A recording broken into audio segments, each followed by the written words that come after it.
Les Qurayshites se rendent une dernière fois auprès d'Abu Talib. Le messager de Dieu, sallallahu alayhi wa sallam, quitta donc le vallon d'Abu Talib et il se remit à prêcher sa foi comme par le passé. De même, les Qurayshites reprirent leur pratique de harcèlement contre les musulmans dès que le blocus fut levé.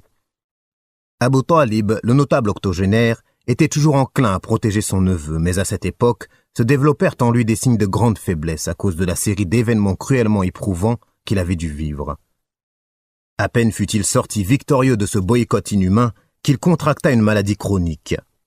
Les polythéistes de la Mecque, se rendant compte de la gravité de la situation et craignant que les autres Arabes ne les considèrent comme étant infâmes s'ils agressaient le prophète alayhi salatu wassalam après la disparition de son principal soutien Abu Talib, décidèrent de négocier une nouvelle fois avec Muhammad alayhi salatu wassalam et de lui proposer ce que jusque-là il lui avait refusé.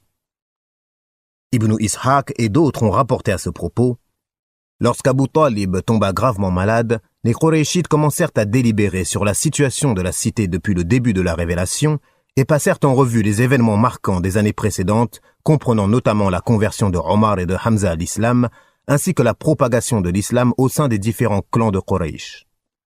Ils jugèrent alors impératif de rencontrer Abu Talib avant qu'il ne meure, afin qu'il exhorte son neveu à négocier un compromis au sujet des divers points sujets à controverse. Ils craignaient que les musulmans ne leur ravissent l'autorité et, selon une autre version, que les Arabes ne les accusent d'opportunisme s'ils attendaient la mort d'Abu Talib pour agir contre le prophète alayhi salatu wassalam. La délégation de Quraysh comprenait 25 hommes, dont des notables comme Utba, fils de Rabi'a, Shayba, fils de Rabi'a, Abu Jahl, fils de Hisham, Umayya, fils de Khalaf, et Abu Sufyan, fils de Harb. Ils rendirent d'abord hommage à Abu Talib et lui confirmèrent l'éminence de la place qu'il occupait dans la société, ainsi que la haute estime dont il jouissait aux yeux de tous.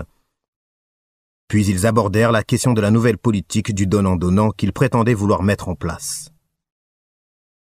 Afin d'appuyer leur requête, ils s'engagèrent à s'abstenir d'intervenir dans la religion de Muhammad alayhi salatu wassalam s'il en faisait de même vis-à-vis de leur religion. Abu Talib fit venir son neveu et lui fit part des détails de la rencontre en disant: « Eh bien, mon neveu, il y a là les hommes éminents de ton peuple.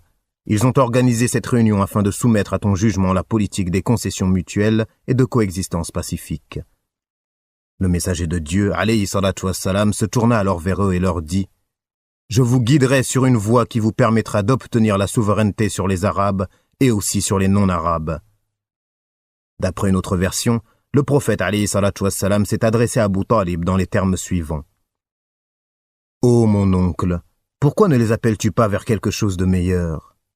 Abu Talib lui demanda alors: « Vers quoi les invites-tu » Le prophète alayhi salatu wassalam répondit: « Je les appelle à dire une parole qui leur permettra d'obtenir de façon certaine la suprématie à la fois sur les Arabes et sur les non-Arabes. » Les représentants des Mécois furent alors saisis d'un vif étonnement et ils se demandèrent quelle parole pourrait leur être aussi bénéfique.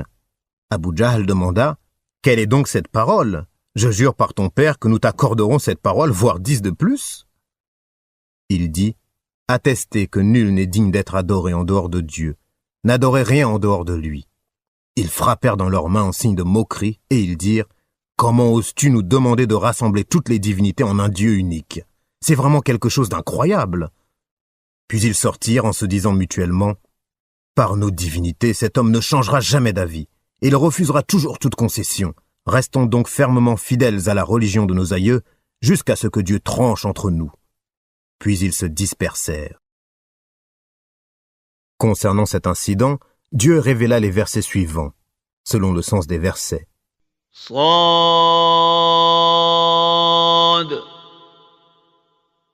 والقرآن ذي الذكر بل الذين كفروا في عزة وشقاق كم أهلكنا من قبلهم من قرن فنادوا ولا تحين مناص وعجبوا أن جاءهم منذر منهم وقال الكافرون هذا ساحر كذاب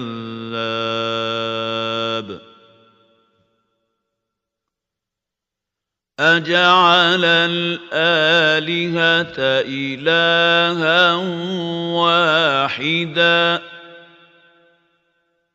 إن هذا لشيء عجاب وانطلق الملأ منهم أن امشوا واصبروا على آلهتكم إن هذا لشيء يراد ما سمعنا بهذا في الملة الآخرة إن هذا إلا اختلاق.